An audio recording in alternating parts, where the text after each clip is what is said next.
네, 오늘 현지 시간으로 오는 11월 3일 이제 세기의 정치적인 빅 이벤트 미 대선이 이 결과가 슬슬 나오게 됩니다. 그동안 바이든 후보가 우세하다라는 데 무게가 실렸지만 시간이 갈수록 알 수 없다라는 의견에 조금 더 비중이 실리는 것 같은데요. 오늘 미국 대선과 더불어서 그 이후 다음 주에 또 기다리고 있는 WTO 총장 이슈까지 좀 같이 이야기 나눠보도록 하겠습니다.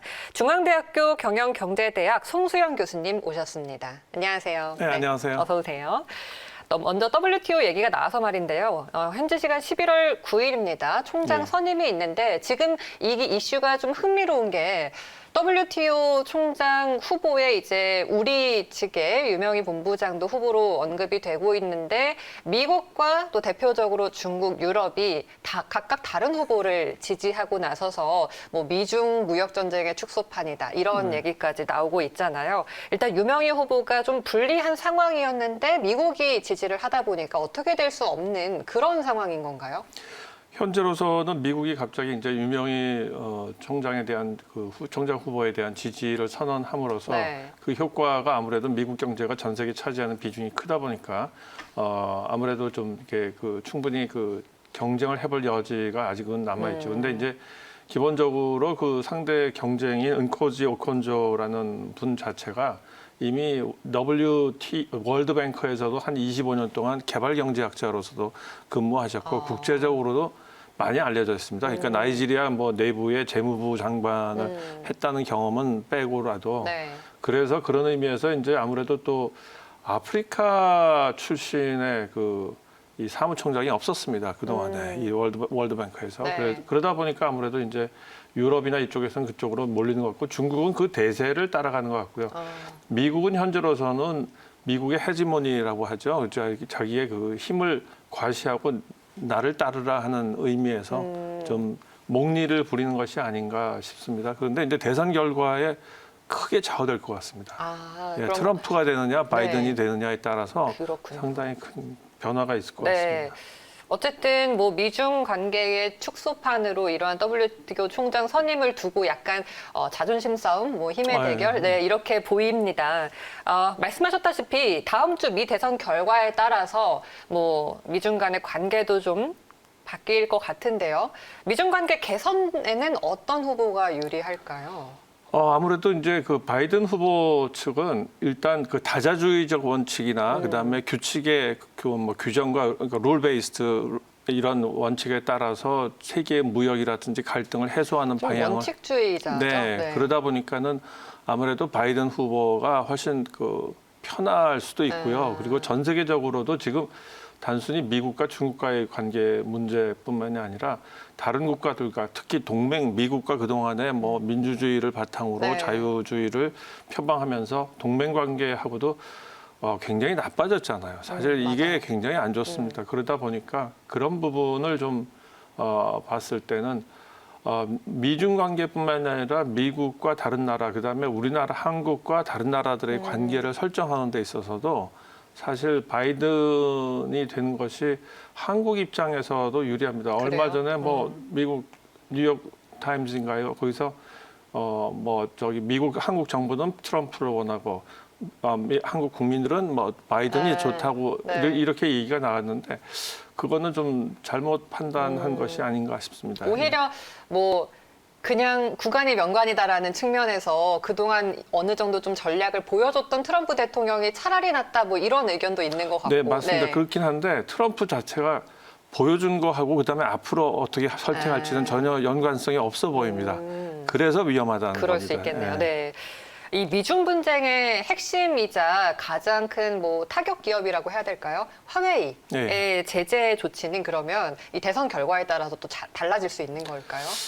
그거는 좀 제 생각에는 다르게 보는데요. 대선 결과와 상관없이 이제 이거는 어떻게 보면 5G 기준 세계 통신 인프라스트럭처의 결정하는 아마 선두 경쟁이 되다 보니까 이 부분에 있어 화웨이에 대해서는 이미 좀 지나가고 화웨이가 다시 부상하기보다는 그에 대한 대안을 중국에서도 찾을 것 같고 미국의 입장에서도 체면을 세우면서 또 미중 관계를 개선하기에는 아무래도 화웨이는 좀 뒤로 물러나지 않을까 저는 그렇게 생각합니다. 어쨌든 그래도 뭐 바이든 후보가 당선이 된다 하더라도 일단은 미국의 입장을 좀 어느 정도 챙겨야 그렇습니다. 되기 때문에 그럴 수 있겠네요.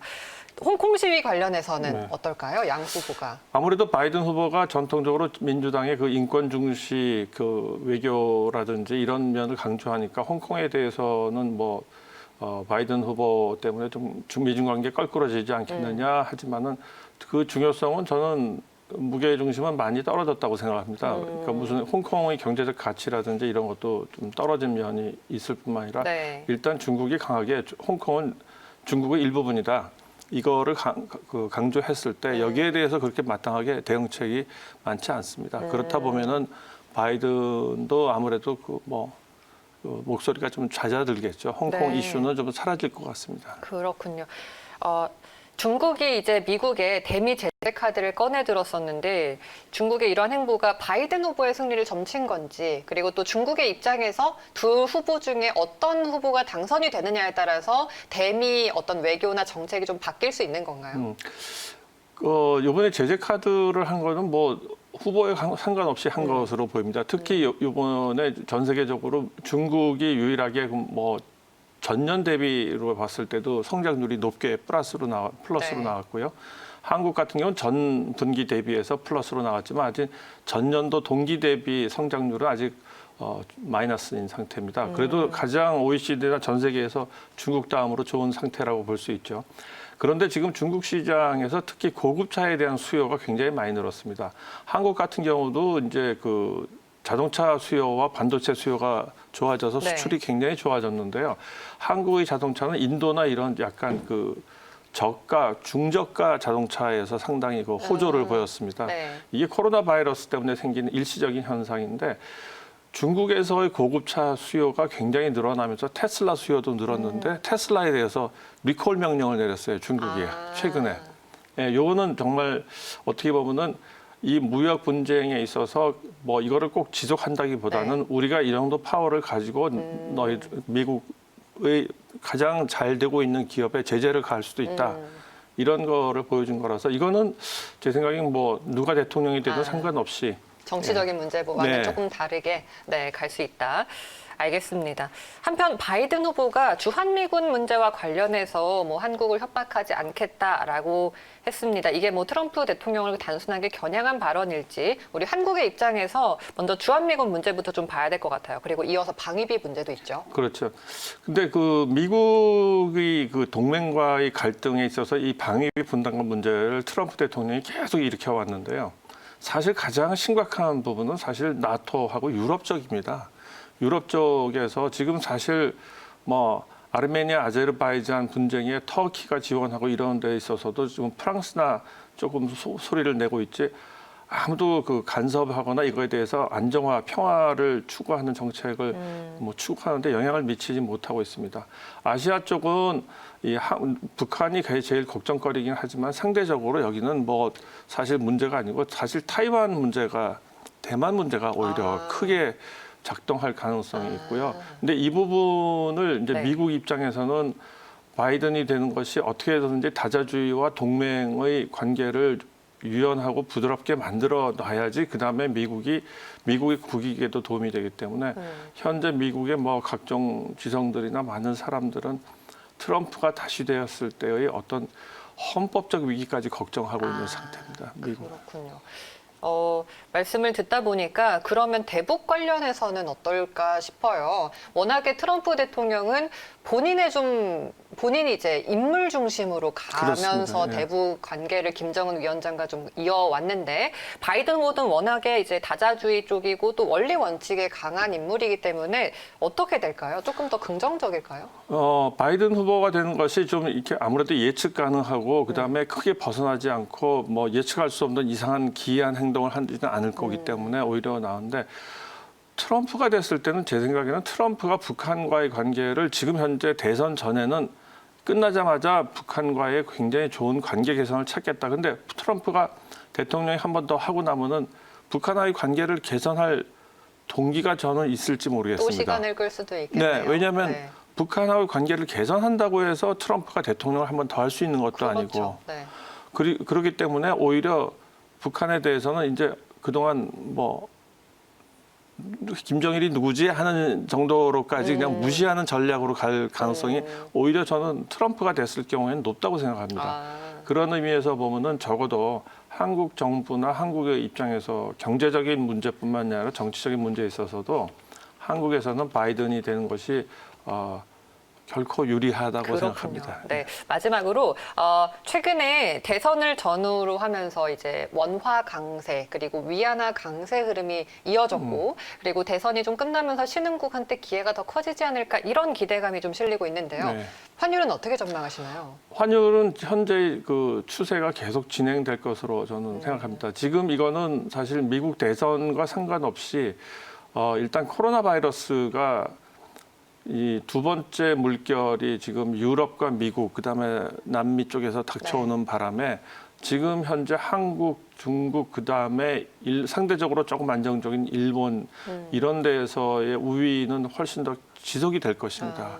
그래서 이게 그 수출에 그러면은 악영향을 미치지 않을 것이냐?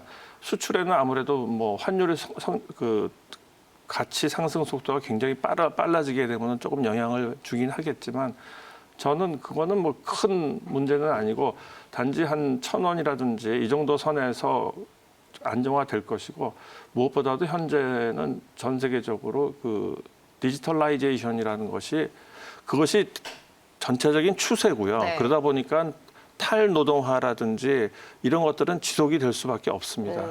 그랬을 때 지금 코로나 바이러스라는 거는 순간적으로 이 대처를 잘못해가지고 이것이 장기화되는 경우에는 네. 그런 대로 그대로 유지되면서 어차피 디지털라이제이션으로 인해서 탈노동화가 될 거를 코로나 바이러스 때문에 확실한 변명거리와 핑계가 생긴 거죠. 이것이 그대로 유지될 가능성이 높고 한국과 중국 같은 경우도 지금 어느 정도의 환자 수가 계속 생기는 걸 유지하면서 계속 지속했을 때는 아무래도 우리나라한테는 전 세계적으로 뭐 불리하지는 않죠. 물론, 그렇군요. 예. 네, 코로나19가 확실하게 좀 트리거가 되면서 그 방향을 조금 더 수면 위로 확실하게 끌어올린 그 그런 정도죠. 거죠. 네, 알겠습니다. 자, 오늘 송수영 교수님과 함께 미국 대선에 대해서 좀 자세하게 전망해봤고요. 경제적인 측면을 좀 집중적으로 이야기 나눠봤습니다. 말씀 여기까지 드릴게요. 고맙습니다. 네, 감사합니다.